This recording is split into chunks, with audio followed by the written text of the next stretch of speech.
बहुत पुरानी बात है। कबूतरों का एक झुंड था। जिस स्थान पर वह रहता था, एक बार वहां पर भयानक अकाल पड़ा। आसपास खाने के लिए कुछ नहीं बचा।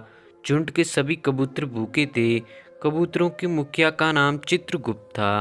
कबूतरों के झुंड को चित्रगुप्त ने अनाज की तलाश में दूसरी जगह उड़ान भरने के लिए आदेश दिया।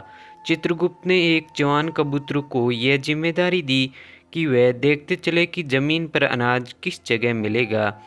वह जवान कबूतर सबसे नीचे उड़ान भर रहा था। भूख के कारण सभी कबूतर शक्तिहीन होने लगे थे।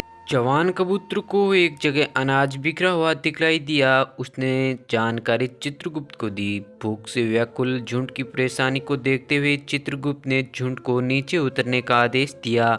सभी कबूतर नीचे उतरकर दाना चुगने लगे, लेकिन वह दाने एक शिकारी ने फेंक रखे थे और एक वृक्ष पर जाल तान रखा था। जैसे ही कबूतरों के झुंड ने दाना चुगना शुरू ही किया था कि शिकारी ने जाल नीचे गिरा दिया। अब कबूतरों का पूरा झुंड उस जाल में फंस गया। कबूतरों का सरदार चित्रगुप्त पछताते हुए कहता है, ओहो, यहाँ तो शिकारी ने जाल फेंका था और हम भूख से भी इतने व्याकुल थे कि दाना चुगने के पहले हमने कुछ सोचा ही नहीं। उनमें से कुछ कबूतर बचाओ बचाओ चिल्लाने लगे और कुछ रोने लगे। किसी ने कहा, शिकारी अब हम सभी को मार देगा। लेकिन उनका सरदार चित्रगुप्त गहरी सोच में था और कुछ कहने लगा, जाल बहुत मजबूत है, हम में से कोई भी जाल को तोड़ नहीं सकता, परंतु एकता में बहुत बल होता है। यदि हम सभी मिल जाए तो मौत को भी मात दे सकते हैं। उनमें से एक कबूतर बोला, सरदार स्पष्ट बताओ, क्या बोलना चाहते हो? सरदार चित्रगुप्त बोला, तुम सब मिलकर अपनी अपनी चोंच से जाल को पकड़ना और जब मैं उड़ने के लिए फुर बोलूं तो सब एक साथ उड़ जाना। सभी कबूतरों ने सरदार की बात मान ली और आगे की योजना बनाई।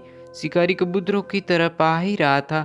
उसके जाल तक आने से पहले ही चित्रगुप्त ने फुर बोला और सारे कबूतरों ने एक साथ दम लगाकर उड़ान भरी। तो पूरा जाल ऊपर उठ गया और कबूतर जाल को लेकर उड़ गए। ये दृश्य देखकर शिकारी भी अचंभित हो गया। वह कुछ समझ पाता उसके पहले ही कबूतर उसकी पकड़ से दूर जा चुके थे। कबूतरों को उड़ता देख शिकारी भी जाल के पीछे पीछे दौड़ने लगा। उसे उम्मीद थी कि कबूतर जाल को लेकर ज़्यादा दूर तक नहीं उड़ पाएंगे। कबूतरों के सरदार चित्रगुप्त ने शिकारी को पीछे आते हुए देखा तो वह थोड़ा भयभीत हुआ, परंतु उसने जाल से निकलने की योजना भी बना ली थी। पास ही एक पहाड़ी पर एक उसका मित्र हिरण्यक नामक चूहा रहता था। सरदार ने सभी को उसी दिशा में जाने का आदेश दिया जिधर उसका मित्र चूहा रहता था। कुछ ही देर में सभी कबूतर चूहे के बिल के पास उतरे। सरदार ने अपने मित्र चूहे को आवाज़ लगाई, भाई हिरण्यक, अपने बिल से बाहर आओ, आज मुझे तुम्हारी मदद की आवश्यकता है। हिरण्यक चूहा अपने मित्र चित्रगुप्त की आवाज़ पहचान गया और जैसे ही बिल से बाहर आया, चित्रगुप्त ने संक्षेप में सारा किस्सा सुना दिया और जल्द से जल्द जाल काटने के लिए कहा। मूषक हिरण्यक ने कुछ ही देर में जाल काट दिया और सारे कबूतर स्वतंत्र हो गए।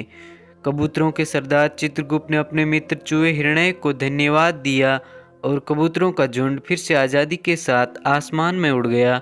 तो कबूतर और शिकारी की कहानी से हमें यह शिक्षा मिलती है कि संगठन में बल होता है। संगठित होकर असंभव को भी संभव कर सकते हैं। तो दोस्तों, ऐसी ही कहानियाँ हर रोज़ सुनने के लिए हमारे चैनल को सब्सक्राइब जरूर करें।